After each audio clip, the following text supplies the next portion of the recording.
मौजे वडगाव तालुका हातकणंगले येथे कल्याण मटका घेणाऱ्या एकावर स्थानिक गुन्हे अन्वेषण विभागाने धडक कारवाई केली। या कारवाईत संशयितास ताब्यात घेत त्याच्याकडून मटक्याचे साहित्य, रोख रक्कम व मोबाईल असा एकूण 21,000 रुपयांचा मुद्देमाल जप्त करण्यात आला। या प्रकरणी मटका घेणाऱ्यांसह मटका मालकावरही गुन्हा दाखल करण्यात आला आहे।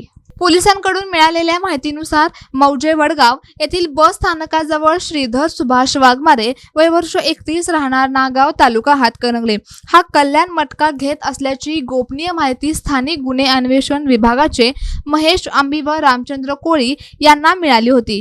या माहितीच्या आधारे पोलिसांनी सापळा रचून वाघमारे याला रंगेहात ताब्यात घेतले। त्याच्याकडून मटक्याचे साहित्य 1,100 रुपये रोख आणि एक मोबाईल असा एकूण 21,000 रुपयांचा मुद्देमाल जप्त करण्यात आला। तसेच या प्रकरणात मटका मालक निखिल भाऊसाहेब नांगावकर यांच्यावरही गुन्हा दाखल करण्यात आला आहे। ही कारवाई दुपारी 3च्या सुमारास करण्यात आली। या प्रकरणी शिरोली पोलीस ठाण्यात गुन्ह्याची नोंद करण्यात आली आहे।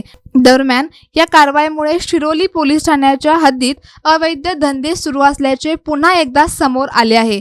मटका व इतर अवैध व्यवसायांमधून मोठी उलाढाल होत असताना स्थानिक पोलिसांच्या भूमिकेबाबत नागरिकांमधून प्रश्न उपस्थित केले जात आहेत। अवैध धंद्यांना आळा घालण्यासाठी पोलीस प्रशासनाकडून अधिक कठोर कारवाई करण्याची मागणी नागरिकांतून होत आहे।